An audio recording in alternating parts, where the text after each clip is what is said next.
continuation from last Friday of the discussion on the subject of Japan in comparative perspective. And we are going to pay primary attention today to the contemporary aspects of Japanese life. And as such, this program represents an attempt to see how Japan fits into the academic Western notions of society. And to this end, again, we are very fortunate in having Mr. Okimoto with us as a guest. And when I come to really think of it, I can hardly think of any person who is better equipped to deal with this subject, because after all, he's Japanese, although he was born in the United States, and as such, he can be very empathetic with the various aspects of Japanese life. But at the same time, he is an American by nationality or in terms of his citizenship, and as such, he can be very objective to what's going on in this country. Plus the fact that he is a professional student of Japan as a socio-political entity. And unlike last Friday, we are going to deal primarily with contemporary aspects of Japanese life. So without further ado, let us enter into our substantive discussion.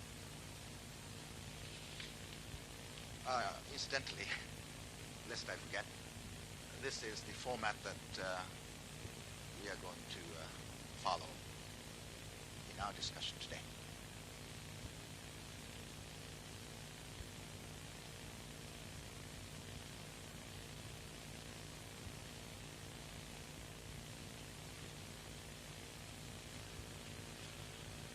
Welcome back. Thank you. I'm happy to be back. I have to be careful with my English in front of you.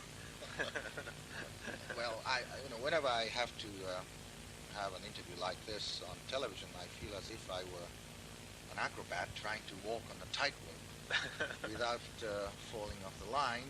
The reason being that English, after all, is not my mother tongue, and I can be very self-conscious when I express myself in a language other than my own native tongue. But I think the roles are reversed here. I'm the acrobat because I feel self-conscious in using English in front of you. Well, I failed to mention this, but since you are working on a book on the subject of Japanese decision-making process in diplomacy, perhaps we might add diplomacy to our discussion of Japanese politics. Yes, I'll be delighted. Now, what are you going to have to say in the first place about Japanese politics in contemporary terms? Yes, as with last week, the focus that I would like to take is a discussion of Japan within the context of Western theories of society. And today, I would like to start by examining, for example, party politics in terms of Western theories of organization. Now, in terms of Western scholarship and most standards of Western notions of organization, the parties in Japan would not rate very high rankings. They don't show, for example, let's take the LDP for an as the best example.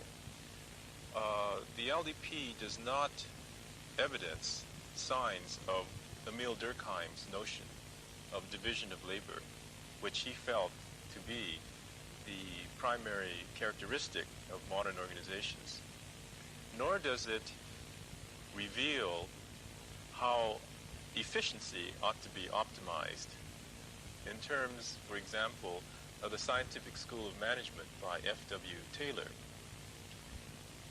Nor does it show examples of what Max Weber would call processes of rationalization.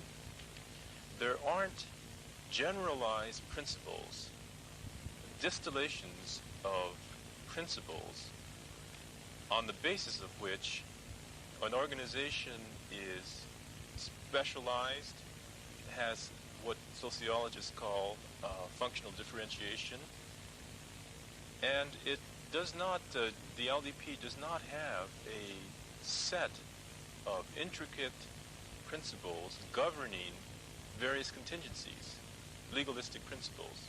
It's a very ad hoc organization. And Adhocracy. yes, right, autocracy is a good word. And so from this perspective, one could wonder how the LDP has survived this long. It's a collection, as many people have said, of factions that really take the shape more of an amoeba-like structure than a hard skeletal core. And it has interactions that very frequently evade understanding on the part of Westerners. So these are the preliminary notions of, let's say, party organization in Japan. The Westerner who comes to Japan with this perspective frequently has to ask himself, how does it work? Why have they survived for 2 decades? Uninterrupted dominance of power. The whole perspective, I think, was very aptly brought to bear in the succession crisis that faced the Liberal Democratic Party last year, in 1974, when the former Prime Minister was forced out of office under gathering clouds of scandal, and the party was then forced to find a successor without routinized procedures for selection. This violates almost the most fundamental principle of organizational complexity as defined by Max Weber, which is routinization of principles. So when this happened, I was here in Japan at the time. I thought, gee, the Liberal Democratic Party at this point may disintegrate because it has no means organizationally of accommodating the conflicts that are bound to arise in a succession process of this sort. And it had no bylaws in its party constitution to to govern this this whole succession problem. And I really felt at the time that this was the crisis for the dominant party in this country.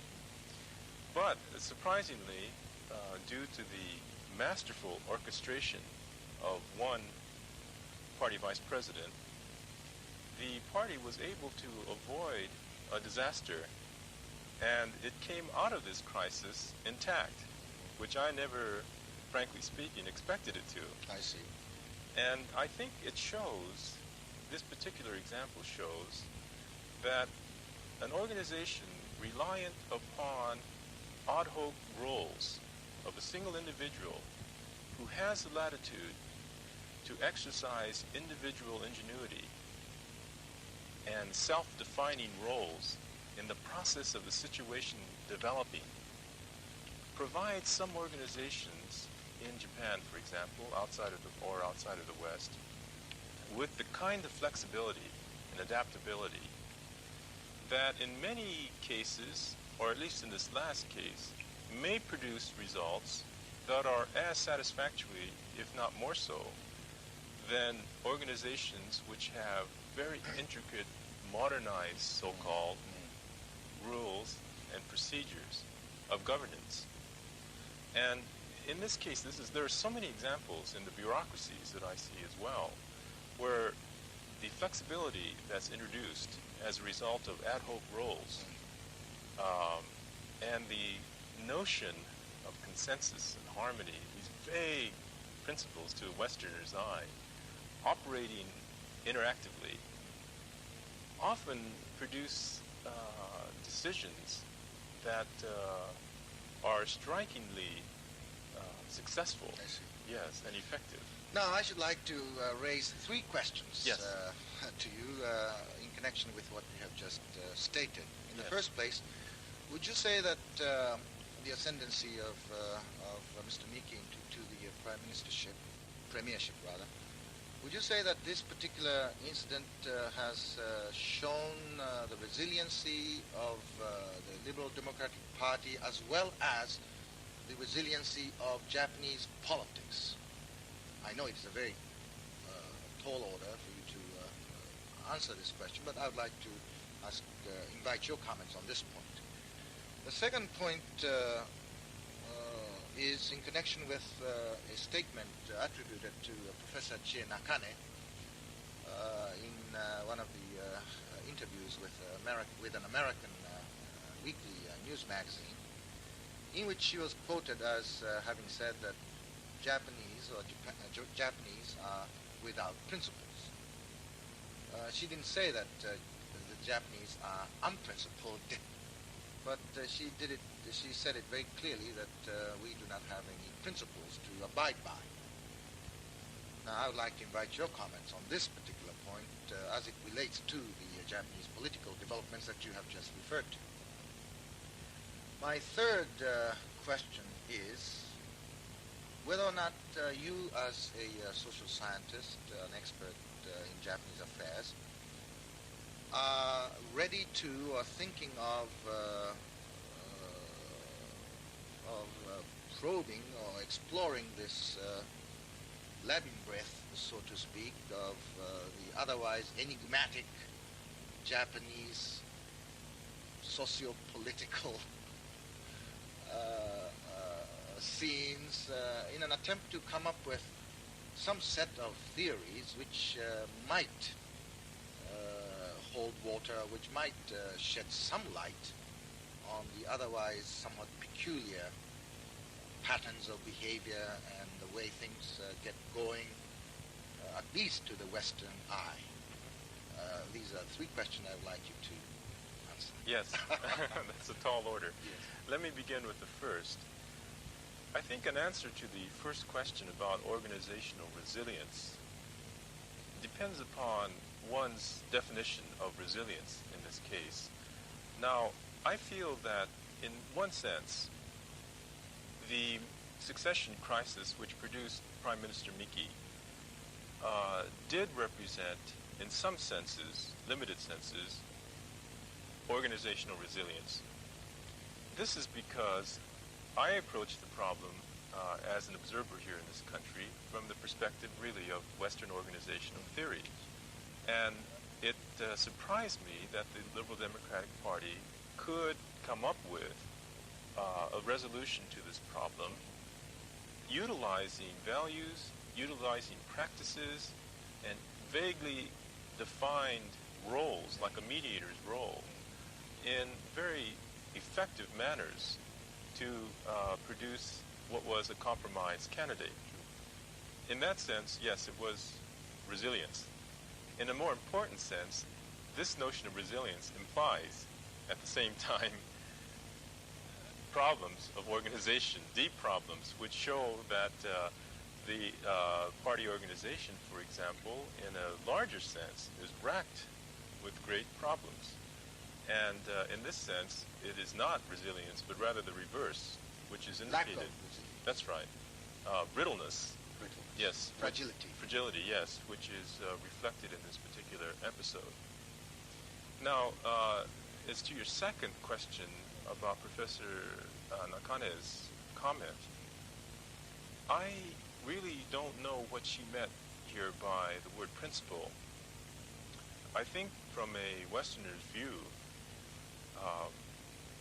there would be a general acceptance of that statement, because the Western notion of principle, which survive all contingencies and which form the basis of one's behavior, is fundamentally different, I think, than the case here is in Japan, which is much more situationally oriented. However, there are basic principles within the situational context, I think, that are abided by and observed. Consensus, for example, is one, that harmony is another, that Japanese try to observe, no matter what the contingency is. So I would have to give you a rather unsatisfactorily answer to the second question. All right. Because I really don't know what Professor Nakane meant by the term. What she had in mind, I would suspect, was that we in Japan don't seem to have a built-in autogyro or gyro compass rather. We are equipped, however, with a built-in radar, and we always try to scan. We depend upon the radar for its scanning function, you see, and you always very careful as to what's going on in your immediate milieu, and then you once the radar discovers what is going to be the thrust of things, then you follow. Yes. You play the game of follow the leader. I see. That's what I suspect she meant when Yes. she said that we do not have any principle. Yes, I see. Yes, that particular observation would tend to coincide with my own. Your observation. Yes, I do think that relies, that sort of practice relies very much upon a heavy flow of information, a large underpinning of assumptions, unspoken assumptions that everybody shares, which is part of this homogeneous society that we're talking about. And so it works in this system because you do have that type of milieu within which it operates. But in those terms, yes, I guess I would agree with Professor Nakane. Now, The third question. the third question, yes, is the more difficult one to address. I feel that the whole area, for example, of factions, the whole complex labyrinth, as you put it, of human relations involving politicians, involving really any sector of society, is intrinsically difficult for a Westerner to comprehend, let alone analyze systematically. Now, the danger here is that one will try to superimpose something, for example, like game theory, on the sequence of maneuvers surrounding the selection of a prime minister or party president. Game theoretic notions of winning coalitions, minimum winning coalitions, and so forth, might give you some vague notions that might be worth further research pursuit. But they come at an enormous cost of violating subtleties, enormous subtleties that exist in human relations here in Japan, among factions, for example. Now here is what I think about the human relational aspect. I think political science and comparative political scientists who want to study Japan have got to try to utilize as subtly as possible tools from the other disciplines. Now, for example, in the area of understanding factions, I think social psychology, small group theory, areas that deal really with the intricacies of human relations can provide some real clues as to why factions are structured the way they are and why particular politicians interact the way they do. For example, if the small group theory would posit that if you have a group that's larger, let's say, than 40 in number, that particular small unit would be broken down into several subunits to facilitate communications. Now this would be, let's say, theorized, irrespective of the cultural context. But it would be fascinating to see whether the experiments in small group theory really are valid in the case of Japan. And this this gets me back, I guess, to the central point of the first session that we had, which is the essentiality of the interaction of Western theory and Japanese experience, the reciprocal richness that will emerge from studying Japan from a Western perspective, as well as studying Japan from a particularly uniquely Japan perspective. Yes. Which which means that, implies that, which means, at least by implication, that dealing with Japan does call for a highly interdisciplinary approach in the first place.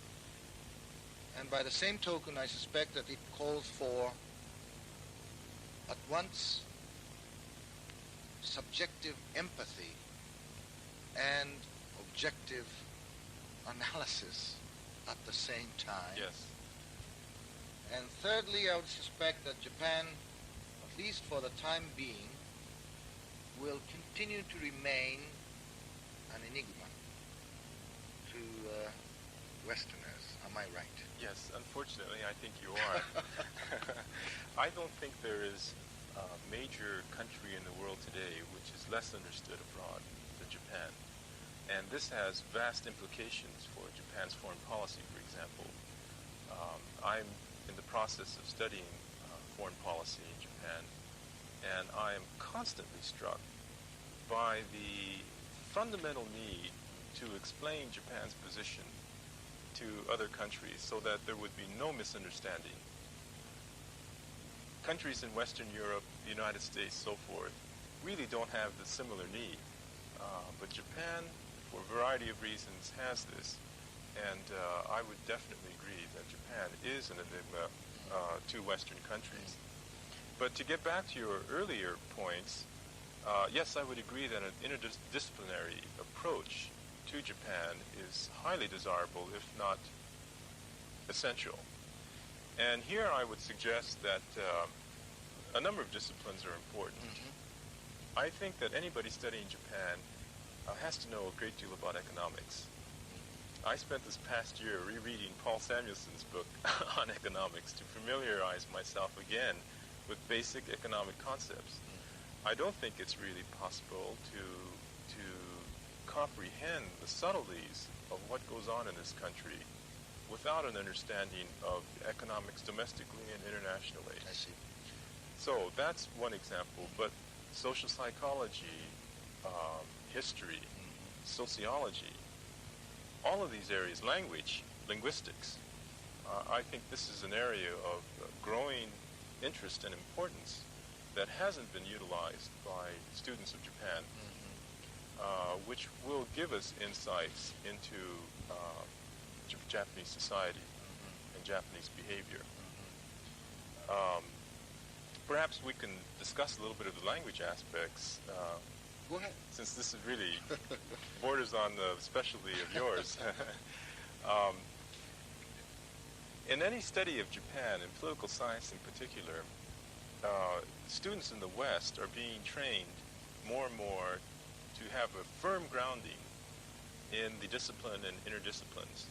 That means to have experience in quantitative methods, in theory as developed comparatively, and so forth. Now, I feel that language is also an important component, obviously, because this is one of the keys to understanding the culture. And I'm finding, for example, in studying security matters in foreign policy, that language variations can mean a tremendous amount, both academically and substantively. Now, I'm looking, for example, for what we call social science non- or unobtrusive measures to gain insights into politics. And one of the keys is what kinds of words bureaucrats and politicians use. In the area of nuclear strategy, for example, the notion of deterrence, which is the heart of nuclear strategy as it developed in the West, is yokushi, yokushi-ryoku. Yokushi-ryoku, yes. Yes. Now, this particular notion in Japanese departs in very important ways from the notion of deterrence in English, or the notion of dissuasion in French. And the way in which it does reflects a great deal, not only about the society and culture, but about the debate that is taking place now within Japan on the question, let's say, of nuclear weapons. What the Japanese do with the notion of yokushi, and this could be expanded to any number of words and concepts that are used, is interpret the term very passively in terms of balance or checking, with none of the subtle psychological dimensions, for example, of threat, of posturing, and of signaling that the English word includes. I mean, really, the subject of deterrence is ultimately, in essence, in English, a psychological notion. None of that comes through in the Japanese. And I think this is really significant. Yes, your statement reminds me of two similar examples. One is in connection with the term introduction, as in introduction of nuclear weapons. Yes. And the supposed lexicographical Japanese equivalent of introduction in that context is mochikomi. Yes. But there is a world of difference, Yes. psychological, connotative dimensions between mochikomi of kakuheiki and the introduction of nuclear weapons. Yes. Another similar example which comes to my mind is the difference between the term containment, as in the containment of China, Yes. and Chugoku Fujikome, Fujikome, as we translated the term into Japanese. Yes. And so I think you have touched upon a very real, important, yet very subtle point of difficulty that exists between the English language and the Japanese language. Yes. And yes. Yes, I was going to say that, in academics today, the area of linguistics is developed tremendously. And I think it's time that we began to utilize some of the insights that they've gained. Language, I mean, the whole thrust of political science in recent years has been in the area, for example, of cybernetics, information theory, communication networks, and so forth. And it comes right to the doorstep of language and language analysis. It hasn't yet included that, and I think it needs to from any comparative perspective. Well, thank you very much, Daniel. Time again flies, and we have only about 3 more minutes to go. And we have to bring this very interesting discussion to an end by thanking you very much for your participation. And also let me wish you every line of success in your endeavor as a Japanese scholar, because I'm sure that we will continue to have to depend very heavily upon a person like yourself with your biracial, bicultural background, insight into Japanese, into the situation in Japan, your empathetic understanding of Japan and so on. And I hope that you continue to benefit us with your friendly advice and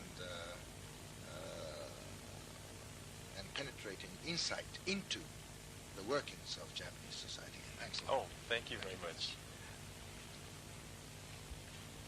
2日間にわたりまして、ダニエル沖本さんにおいでをいただいて、いろいろとお話し合いをいたしました。仮面のアメリカ人という大変に興味深い書物を書かれた沖本さんですが、最近では日本の政治ないしは社会ないしは文化にですね、一貫して流れる、日本的な何かというものにですね、非常にこの幅の広い学際的と申しますか、インターディスプリナリーな立場からですね、焦点を置いておられます。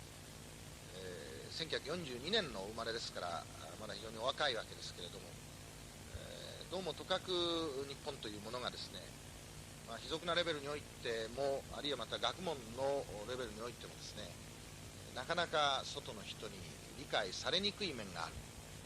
しかしよく考えてみますと、日本というのはご存知のように世界に命を預けっぱなしに預けているわけですから、他の国の人々からどうも日本というのは分からないと、不可解であるというふうな目で見られ続けているということになりますと、これはお互いの将来にとって大変に優しいことにもなるわけです。